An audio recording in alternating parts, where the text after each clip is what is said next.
오늘은 대한민국에서 가장 화려한 도시 서울 강남 한복판에서 범죄를 쫓던 27살의 젊은 형사 이야기입니다.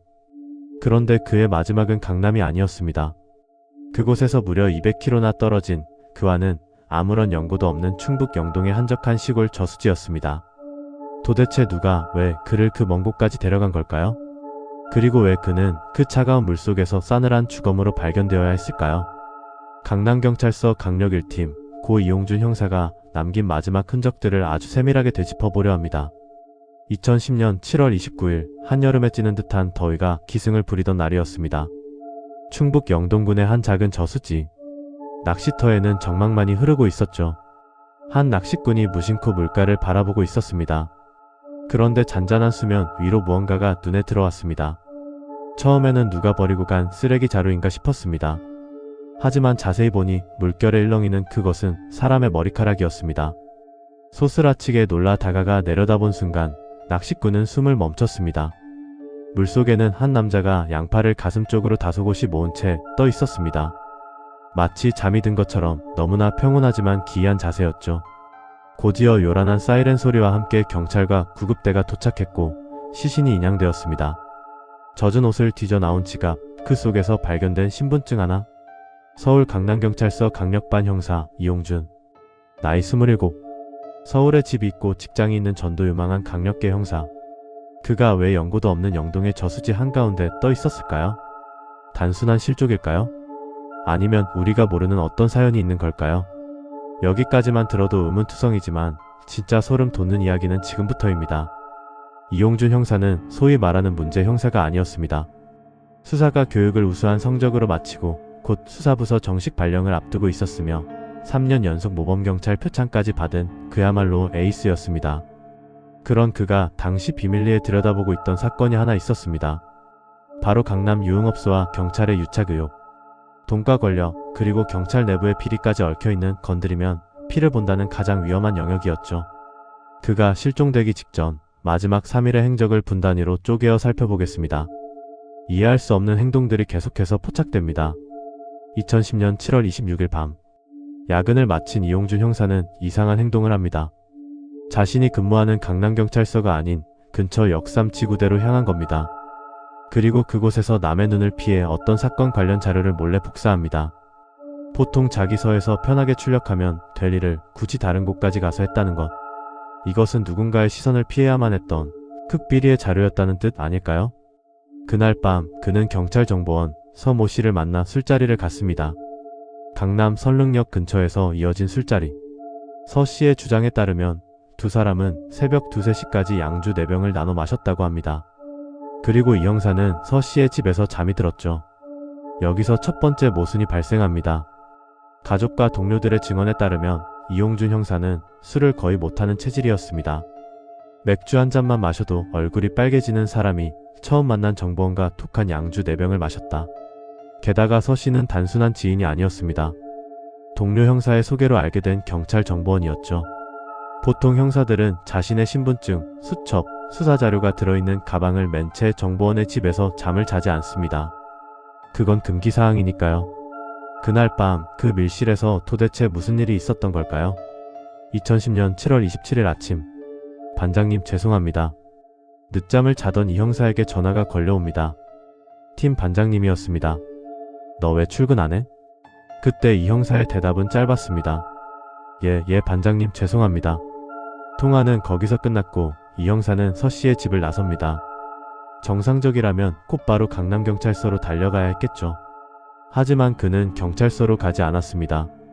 대신 자신이 맡고 있던 절도 사건 현장으로 가서 디지털 카메라로 사진을 몇 장 찍습니다.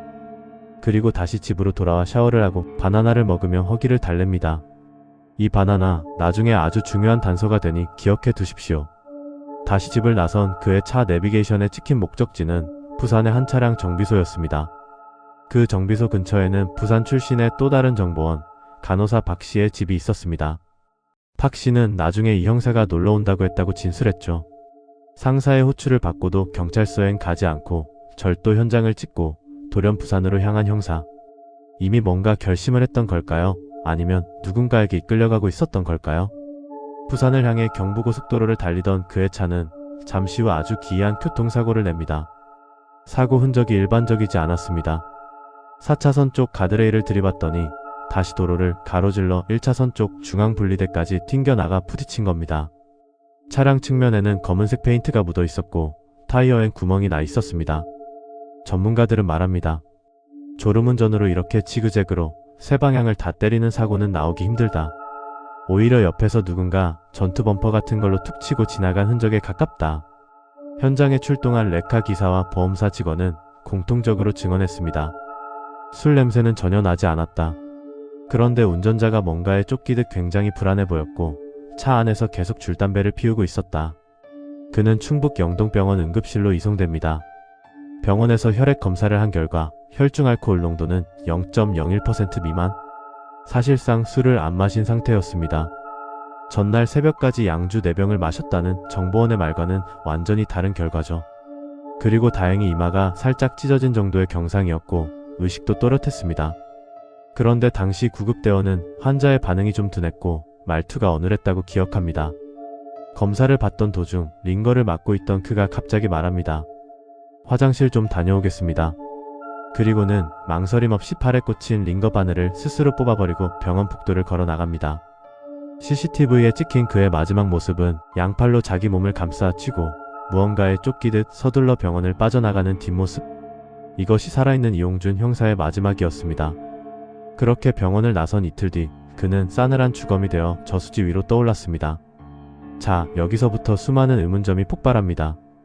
경찰은 초기에 자살 가능성을 언급했지만 시신이 말하는 증거들은 전혀 다른 이야기를 하고 있었기 때문이죠. 첫째, 자살하기엔 너무 얕은 물. 시신이 발견된 저수지의 수심은 성인 남성의 허리에서 가슴 정도 오는 깊이였습니다. 키 175cm가 넘는 건장한 형사가 발도 닿는 그 얕은 물에서 발버둥 한번 치지 않고 조용히 익사했다. 심지어 그곳은 물살도 거의 없는 고인물이었습니다. 외지인은커녕 현지인도 잘 모르는 그 낚시터까지 택시를 탄 기록도 없이 그는 어떻게 갔을까요? 둘째, 위장에서 발견된 약물 디페니드라민. 부검 결과 집에서 먹었다던 바나나는 이미 소화되어 흔적조차 없었습니다. 그런데 위장에서는 디페니드라민이라는 약 성분이 검출됩니다. 이것은 강력한 졸음을 유발하는 감기약 성분 혹은 수면 유도제 성분입니다. 운전 중에는 절대 먹지 말아야 할 약이죠. 병원 처방 기록에도 없고 약국에서 산 기록도 없습니다. 그렇다면 바나나가 다 소화될 만큼 시간이 지난 뒤, 즉 병원을 나선 이후에 누군가 그에게 이 약을 먹였다는 이야기가 됩니다. 셋째, 목의 상처와 두개골 골절. 그의 목에는 무언가에 심하게 쓸린 표피 박탈 흔적이 여러 군데 있었습니다.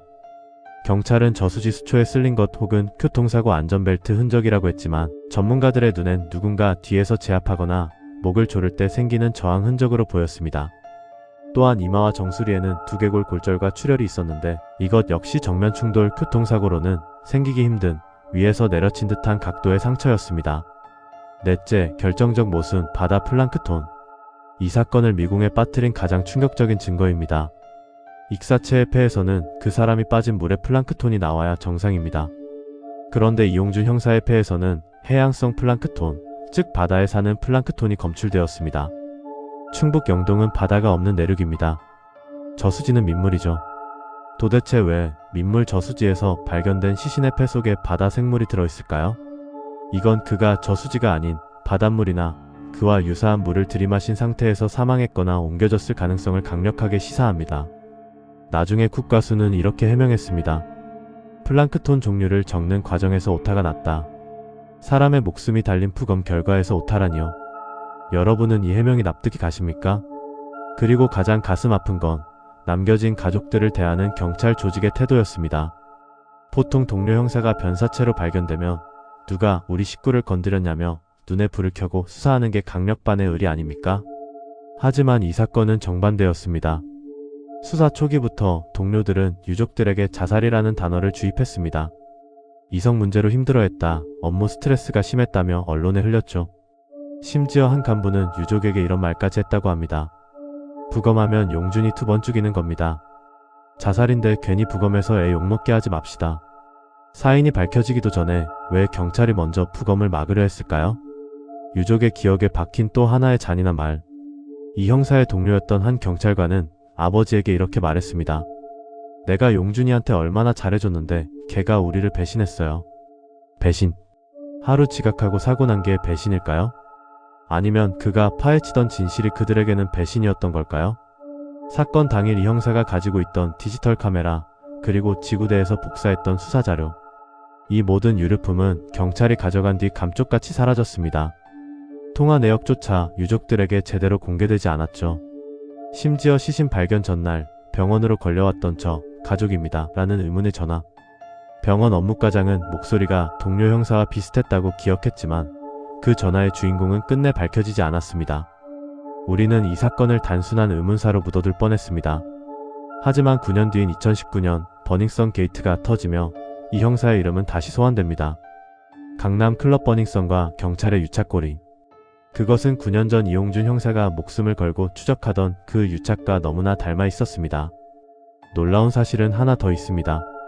이용준 형사 사건 당시 유족에게 부검하지 말라고 설득했던 그 인물이 훗날 버닝썬 수사의 총책임자가 되었다는 점입니다.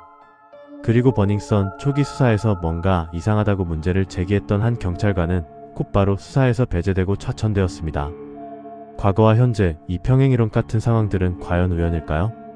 아버지의 방에는 아직도 환하게 웃고 있는 27살 아들의 사진이 놓여 있습니다. 누구보다 경찰이라는 직업을 사랑했고 정의를 믿었던 청년. 아버지는 10년이 넘는 시간 동안 거리를 헤매며 전단지를 돌렸습니다. 제대로 수사하면 감당 못할 게 터지니까 그래서 내 아들을 덮었구나, 그런 생각이 자꾸 듭니다. 검찰은 결국 자살이라고 볼 수는 없다. 그러나 타살이라는 증거도 부족하다는 애매한 한 줄을 남기고 사건을 종결했습니다. 순직 처리도 명예회복도 진실 규명도 이루어지지 않은 채 말이죠. 자, 이제 여러분께 묻고 싶습니다. 술도 못 마시는 형사가 만취했다는 증언, 민물 저수지에서 나온 바다 플랑크톤, 위장에서 발견된 수면제 성분, 그리고 자살을 종용했던 동료들. 이 모든 퍼즐 조각들이 가리키는 방향은 어디일까요? 이용준 형사는 스스로 저수지에 걸어 들어간 걸까요? 아니면 누군가에 의해 지워진 걸까요? 강남에서 영동까지 그가 마지막으로 남기고 싶었던 진실이 언젠가는 물 위로 떠오르기를 간절히 바랍니다. 지금까지 강남경찰서 이용준 형사 의문사 사건이었습니다.